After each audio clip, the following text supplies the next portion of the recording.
परंपरा से प्राप्त जो ज्ञान हम आज आपको बताने जा रहे हैं वो सच्ची घटना पर आधारित है। अगर आप जानना चाहते हैं शिवलिंग पर चढ़ा हुआ जल पीने से क्या होता है तो वीडियो को अंत तक जरूर देखिएगा। आप भी हो जाएंगे हक्का बक्का। भयंकर चमत्कार देख आपकी आंखें फटी की फटी रह जाएंगी। दोस्तों, शिवलिंग पर किस प्रकार से पानी चढ़ाया जाए और इसे किस प्रकार से पिया जाए, इसके पीने के फायदे, घर में छिड़कने के फायदे, घर में रखने के फायदे और इसके नियम एवं सावधानी के बारे में बताऊंगा। दोस्तों, ये जानकारी इतनी खूबसूरत है कि शायद ही कोई आपको बताएगा। आपके पास जितनी भी दौलत हो, ये जानकारी पाने के लिए उस दौलत को लगा देना, फिर भी ये फ्री की जानकारी आपको कोई नहीं बताएगा। तो दोस्तों, विद्वेश्वर संहिता के 12वें अध्याय के 18वें श्लोक में बताया है कि जो जल शिवलिंग पर चढ़ाया जाता है उसे 3 बार थोड़ा थोड़ा कर पीना चाहिए और उसमें स्पष्ट लिखा है कि इससे शरीर की कायिक, वाचिक एवं मानसिक ये तीनों प्रकार के रोगों से मुक्ति मिलती है। दोस्तों, आज मैं आप लोगों को शिवलिंग पर चढ़े हुए जल की संपूर्ण जानकारी बताऊंगा। आपने अक्सर देखा होगा यूट्यूब पर आचार्य प्रदीप मिश्रा जी भी कहते हैं कि 1 लोटा जल हर समस्या का हल, यानी 1 लोटा जल और संपूर्ण फल। ऐसी कोई समस्या नहीं जो शिवलिंग पर चढ़ा जल न कर सके। शिवलिंग पर चढ़ा जल स्वयं काल को भी रोक सकता है। शिवलिंग पर चढ़ा जल किसी का जीवन आश्चर्यजनक रूप से बदल सकता है और किसी के विनाश को भी रोक सकता है। दोस्तों, विज्ञान में भी जल तत्व को उत्तम तत्व कहा जाता है। इसलिए कई लोग कहते हैं ना कि जल है तो कल है, जल है तो जीवन का आधार है। इसलिए कई लोगों के मुख से ये कहते हुए जरूर सुना होगा कि पानी बहाओ नहीं, पानी बचाओ। तो दोस्तों, भगवान भोलेनाथ को अपने कष्ट निवारण हेतु हम सब इसमें जल चढ़ाते हैं, लेकिन उस जल का प्रसाद लेना ही भूल जाते हैं। हम सब भोले बाबा को खूब जल चढ़ाते हैं, बहुत मनोरथ बोलते हुए, बहुत कामना बोलते हुए, भगवान हमारी इस कामना को पूर्ण करिए, ये सब बोलते हुए खूब जल चढ़ाते हैं। लेकिन जल चढ़ाने भर से हमारी समस्या का निवारण नहीं होता है। दोस्तों, हम उसका प्रसाद लेना ही भूल जाते हैं। भगवान भोलेनाथ को जल चढ़ाने के बाद उस जल रूपी प्रसाद को लेना ही भूल जाते हैं। तो शिवलिंग पर चढ़ा जल साक्षात भोलेनाथ जी का प्रसाद माना जाता है और हम सब ये प्रसाद रूपी भोलेनाथ जी के आशीर्वाद को ही लेना भूल जाते हैं। तो आज की जो वीडियो है, शिवलिंग पर चढ़ा हुआ जल किस प्रकार से पिया जाए और जल पीने के फायदे, अगर हम पीते हैं तो हमारे जीवन में क्या चमत्कार घटित होने लगता है। जिस दिन हम शिवलिंग पर चढ़ा हुआ जल पीते हैं उस दिन से हमारे साथ में क्या क्या चमत्कार होता है, आइए इस वीडियो में जानते हैं। जानकारी बताने से पहले आपसे एक विनती है कि वीडियो को लाइक जरूर करिएगा। देखिए दोस्तों, वीडियो लाइक करने का ना ही पैसा लगता है ना ही दौलत लगती है, बस एक उंगली टच कर दीजिए और लाइक हो जाएगा। सच्चे दिल से कमेंट बॉक्स में लिखना ना भूले, हर हर महादेव, ओम नमः शिवाय। मात्र भोलेनाथ का नाम लिखने से ही शिवलिंग पर 1 लोटा जल अर्पित करना माना जाता है। तो आइए बढ़ते हैं वीडियो में। दोस्तों, सर्वप्रथम तो मैं आप लोगों को जल पीने के प्रयोग बताऊंगा, इसके बाद छिड़कने और रखने का प्रयोग बताऊंगा। आपको बता दें, शिवलिंग पर चढ़ा जल हमारे घर में भी पिया जाता है और भगवान शिव की कृपा से आज हम संपूर्ण और धन से परिपूर्ण हैं, सभी बीमारियों से दूर रहते हैं। तो जल पीने का प्रयोग कुछ इस प्रकार से है। शिवलिंग पर चढ़े हुए जल को पीने से आरोग्य की प्राप्ति होती है। आरोग्य अर्थात आप बीमार नहीं पड़ते हैं। इसको पीने से काफी लंबे समय तक बुखार नहीं आता। बुखार सीधे आता है तो 5-10 सालों के बाद आता है। जो लोग वायु परिवर्तन होते ही अर्थात जैसे ही मौसम में बदलाव आते हैं तो बहुत सारे ऐसे लोग होते हैं जो कि निरंतर बीमार पड़ते हैं, तो उनके लिए रामबाण साबित होता है। शिवलिंग पर चढ़े हुए जल को आप पीते हैं तो हमेशा आरोग्य रहेंगे। और एक खास बात, अगर आप लोग डेली शिवलिंग पर जल नहीं चढ़ा पाते हैं तो किसी भी समय में जल चढ़ाएं, कोई बात नहीं। आप शिवलिंग पे चढ़े हुए जल को इकट्ठा करके किसी बड़े से बोतल में एकत्रित करके रख लीजिए और थोड़ा थोड़ा नित्य पीजिए। तो पीने से आपको आरोग्य की प्राप्ति होती है। यदि आपकी आंखों में बार बार कीचड़ आ जाती है, धुंधलापन सा आ जाता है, चश्मा लग गया है, दिखाई कम पड़ता है, सुबह उठते समय आंखों में दर्द होता है, जलन होती है, तो ऐसे में शिवलिंग पर चढ़े जल से चेहरा धोने से, आंखों पर जल छिड़कने से समस्त बीमारियां, रोग दूर हो जाते हैं। दोस्तों, मेरी आंखें भी जब खराब हो जाती हैं तो मैं भी इसी जल से अपनी आंखों को धो लेता हूँ, तो समस्त आंखों के रोग दूर हो जाते हैं और आंखों की रोशनी भी फर्राटेदार तेज हो जाती है, बढ़ जाती है। दोस्तों, शिवलिंग पर चढ़ा हुआ जल पीने से भाग्य बलवान होता है। अर्थात अगर आपका दुर्भाग्य आपका पीछा नहीं छोड़ रहा है तो शिवलिंग पर चढ़ा हुआ जल पीजिए, आपका भाग्य बलवान होगा और आपका दुर्भाग्य आपसे कोसों दूर भागेगा। अगर किसी भी प्रकार का ग्रह दोष बाधा आपको सता रही है, आपको समझ में नहीं आ रहा, जिसके कारण आपकी आध्यात्मिक उन्नति रुक चुकी है, आप आगे नहीं बढ़ पा रहे हैं या फिर सफलता की ओर जैसे ही कदम रखते हैं किसी भी प्रकार की विघ्न बाधा परेशानी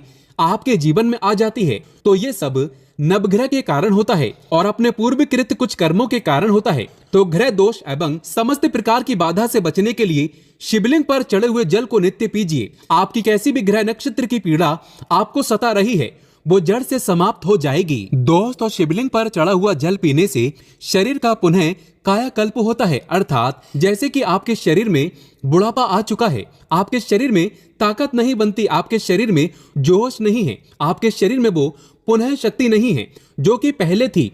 तो अगर आप भी पुनः अपने शरीर का कायाकल्प करना चाहते हैं, अपने शरीर में नई ताकत लाना चाहते हैं, नई ऊर्जा का एहसास करना चाहते हैं, तो शिवलिंग पर चढ़े हुए जल को पीना शुरू कर दीजिए। आपके शरीर में पुनः नई ताकत आएगी। अगर आपके द्वारा किसी भी प्रकार के पूर्वकृत पाप हो गए हैं जिससे आप पश्चाताप के रूप में आप उन पापों से मुक्ति पाना चाहते हैं, तो नित्य शिवलिंग पर जल चढ़ाइए और उस जल को पीना शुरू कर दीजिए। बीच में गैप हो जाता है तो आप एक काम करना, शिवलिंग पर चढ़े हुए जल को इकट्ठा करके किसी पात्र में रख लेना और इसे पी सकते हैं। तो इससे पाप का भी नाश होता है, पाप का शमन होता है। दोस्तों, अगर आप किसी मंत्र को सिद्ध करना चाहते हैं और आपको ईश्वर से वार्तालाप करनी हो, तब ऐसे समय में शिवलिंग पर चढ़े हुए जल को पीने से और नित्य एक माला ओम नमः शिवाय का जप करने से सिद्धि की प्राप्ति हो जाती है। आपको बुरे से बुरे, अच्छे से अच्छे संकट का शुभ समय का पहले से ही आभास हो जाएगा, आपको ढेर सारा लाभ मिलता है। अब आइए जानते हैं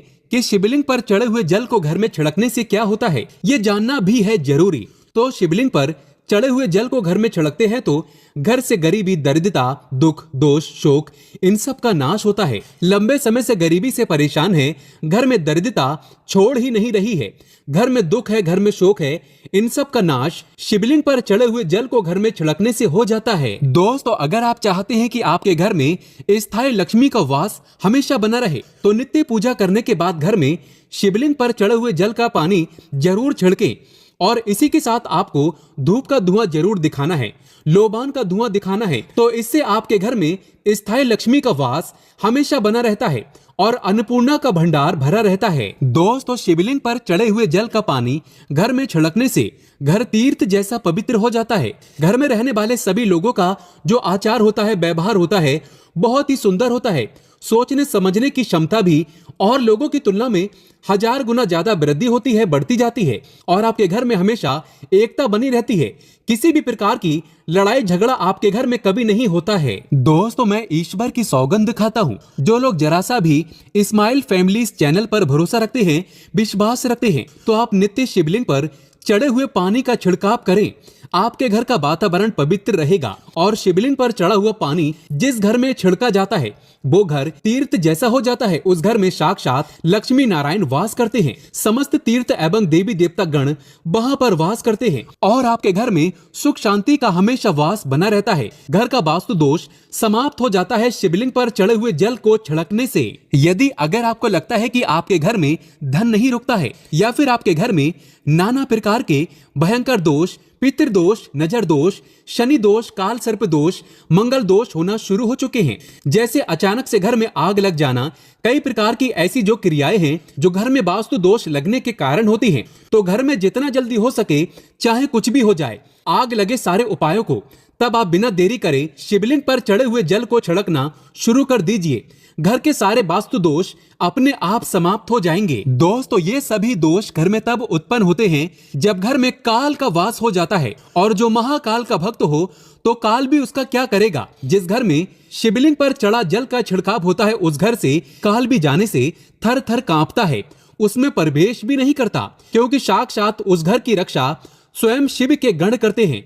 आपके घर की डोर और आपके जीवन की डोर शिव के हाथों में आ जाती है। अब आप बस धन कमाएं और पूजा भक्ति में लग जाएं। आपका बाल बाका भी नहीं होगा, बल्कि आपका कल्याण ही होगा। दोस्तों, यदि घर पर अगर गंदी दृष्टि किसी की लग गई है, गंदी नजर लग गई है, बद्दुआ लग गई है, काला जादू लग गया है, तो आप अभी से अपने घर को बचाना चाहते हैं तो शिवलिंग पर चढ़े हुए जल का छिड़काव आप अपने घर में करें और एक छोटी सी बोतल में, छोटी सी एक सीसी में शिवलिंग के चढ़े हुए जल को इकट्ठा कर लीजिए और घर के मुख्य द्वार पर लाल कपड़े के माध्यम से बांध करके टांग दीजिए।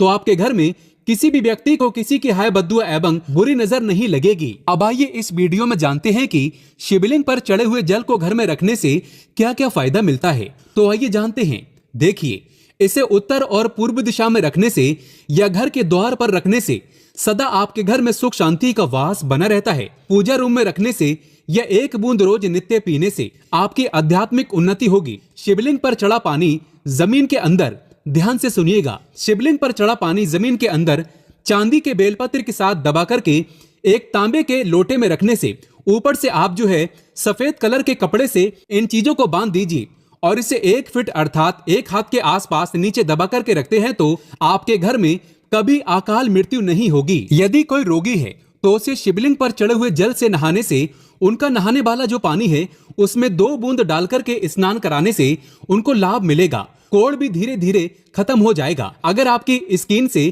खाल छुटती है तो वो भी ठीक हो जाएगी। उनके रोग जल्दी ठीक हो जाएंगे, वो स्वस्थ हो जाएंगे। आइए इस वीडियो में जानते हैं कि शिवलिंग पर चढ़ा हुआ पानी कैसे इकट्ठा करें। तो शिवलिंग पर पानी डालते समय जलहरी, जिसे हम शिवलिंग का निचला भाग बोलते हैं, जिसे हम योनि भाग भी बोल सकते हैं, तो इसके नीचे जहां पर शिवलिंग के ऊपर में आप जल चढ़ाते हैं उसका जो लास्ट छोर होता है जिसे हम जलहरी बोलते हैं, तो उसके नीचे में एक पात्र रख दीजिए। तांबे का पात्र रखना है और उसमें आपको शिवलिंग पर चढ़े हुए जल को इकट्ठा करना है, एकत्रित करना है और इसे शिवलिंग पर माथा टेकने के बाद ही, भोलेनाथ का स्मरण करने के बाद ही प्रसाद समझ करके इकट्ठा करके रखना है। तो ये होता है जल इकट्ठा करने का नियम। अब आइए कुछ नियम के बारे में जानते हैं। तो इस पानी पर किसी की छाया मत पड़ने देना। इस पानी पर, शिवलिंग पर रखा जो पानी है, इस पर किसी की छाया मत पड़ने देना। इसे हमेशा पूजा कक्ष में ही रखना, नहीं तो इसकी दिव्यता समाप्त होना शुरू हो जाती है और अपवित्र अवस्था में, जैसे कि माता बहनों को मासिक धर्म होता है, तो अपवित्र अवस्था में महिलाएं इसे ना छुएं, बल्कि आप इसे किसी से मांग करके पी सकते हैं। दोस्तों, कुछ सावधानी भी है जरूरी। यदि आप मांस मछली खाते हैं तो इसे आपको नहीं पीना है। नहा धोकर आप कल के समय कुल्ला आदि करके भगवान शिव से क्षमा मांगने के बाद आप इसे पी सकते हैं। अगर आपको जानकारी अच्छी लगी तो कमेंट बॉक्स में लिखें हर हर महादेव, ओम नमः शिवाय, एक लाइक तो बनता है।